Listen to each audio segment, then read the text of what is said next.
Drip tree stillness. Spring feeling elation of mid-morning oxygen. There is a yeasty simmering over the land. All compass points are trembling, bristling with starlings, hordes out of Siberia bubbly and hopeful. We stand in the mist rawness of the southern earth, 4 days to Christmas. We can hear the grass seeping. Now a wraith smoke rises up from a far field, condenses on a frieze of goblin hedge oaks, sizzling like power pylons in mist. We ease our way into this landscape, casual, bit nightish drafts in the soaking stillness. Itch of starlings is everywhere. The gun is old, rust ugly, single-barreled, borrowed for a taste of English sport. And you have come from 18 years Australian estrangement and 12,000 miles in thin air to walk again on the small hills of the west in the ruby and emerald lights, the leaf-wet oils of your memory's masterpiece. Hedge sparrows needled the bramble mass undergrowth with their weepy warnings. You have the gun. We harden our eyes. We are alert. The gun muzzle is sniffing,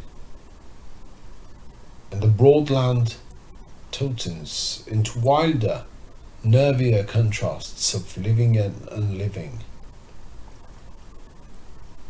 Our eyes feather over it as over a touchy detonator.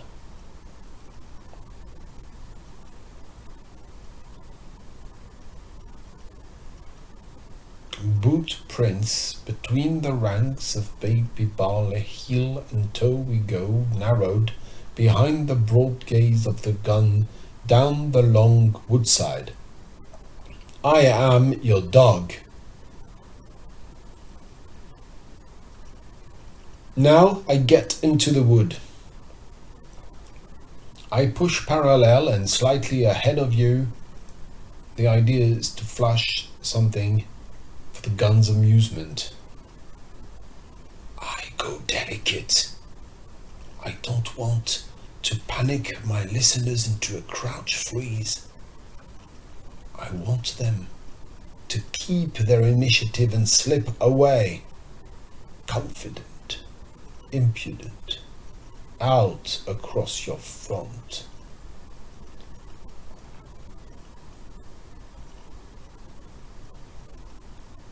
Pigeons, too far, burst up from under the touch of our furthest listenings.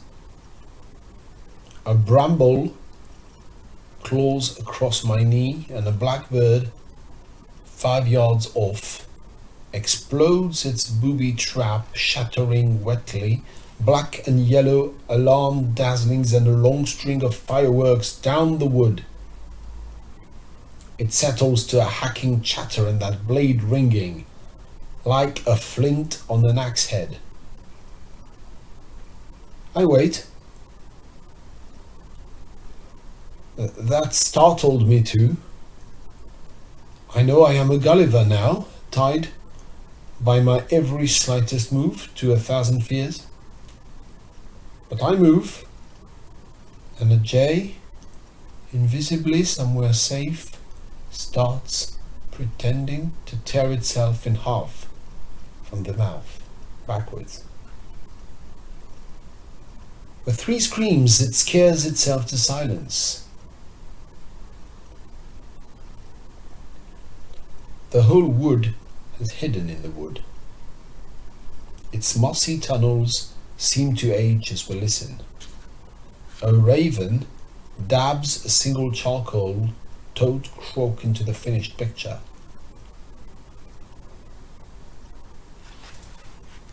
I come out to join you in the field. We need a new plan to surprise something. But as I come over the wire, you are pointing silent. I look 100 yards down the woodside. Somebody is watching us. A strangely dark fox, motionless in his robe of office, is watching us. It is a shock. Too deep in the magic wood, suddenly we meet the magician. Then either way, a slender figurine, dark and witchy, a rocking nose-down lollop, and the load of tail floating behind him over the swell of faint corn into the long arm of woodland opposite. The gun does nothing. But we gaze after like men who have been given a secret sign. We are studying the changed expression of that straggle of scrub and poor trees, which is now the disguise of a fox. And the gun is thinking. The gun is working its hunter's magic. It is transforming us there in the dull mist to 2 suits of cold armor, empty of all but a strange new humming, a mosquito of primeval excitements. And as we start to walk out over the field, the gun smiles. The fox will be under brambles. He has set up all his antennae. His dials are glowing and quivering. Every air adjusts itself to our coming. Will he wait in the copse till we've made our move, as if this were a game he is interested to play? Or has he gone through and away, over further fields or down and into the bluish mass and secrecy of the main wood?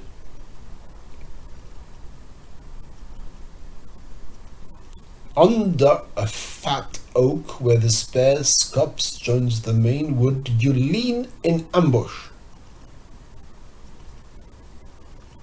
Well out in the field, talking to air like quiet cogs, I stroll to the top of the strip, then pierce it, clumsy as a bullock, a careless trampling like purposeless machinery towards you, noisy enough for you to know where not to point your blind gun. Somewhere between us, the fox is inspecting me, magnified, and now I tangle all his fears with a silence, then a sudden abrupt advance, then again silence, then a random change of direction, and almost immediately, almost before I've decided we are serious, this blast wall hits me. The gun bang bursts like a paper bag in my face. The whole day bursts like a paper bag. But a new world is created instantly with no visible change. I pause. I call. You do not answer. Everything is just as it had been. The corroded blackberry leaves, the crooked naked trees fingering sky, are all the usual careful shapes of the usual silence. I go forward, and now I see you as if you had missed, leaning against your tree, casual, but between us, on the tussocky ground, somebody is struggling with something. An elegant gentleman, beautifully dressed, is struggling there, tangled with something, and biting at something with his flashing mouth. It is himself he is tangled with. I come close, as if I might be of help, but there is no way out. It is himself he is biting, bending his head far back and trying to bite his shoulder. There's no time for me. Blood beneath him is spoiling the magnificent suited russet of his overcoat and the flawless laundering of his shirt. He is desperate to get himself up on his feet, as if he could catch the broken pane in his teeth and pull it out of his shoulder. He still has some hope, because the long brown grass is the same as it was before, and the trees have not changed in any way, and the sky continues the same. It is doing the impossible, deliberately, to set the gun muzzle at his chest and funnel that sky-bursting bang through a sudden blue pit in his fur into the earth beneath him. He cannot believe it has happened. His chin sinks forward, and he half closes his mouth in a smile of ultimate bitterness, and half closes his eyes in a fineness beyond pain. And it is a dead fox in the dank woodland. And you stand over him, meeting your first real ancient Briton in 18 years. And I stand awake, as one wakes from what feels like a cracking blow on the head. That second shot has ruined his skin. We chop his tail off, thick and long as a forearm and black. Then bundle him and his velvet legs, his bag of useless jewels, the phenomenal technology inside his head, into a hole under a bulldozed stump. Like picnic rubbish. There, the memory ends.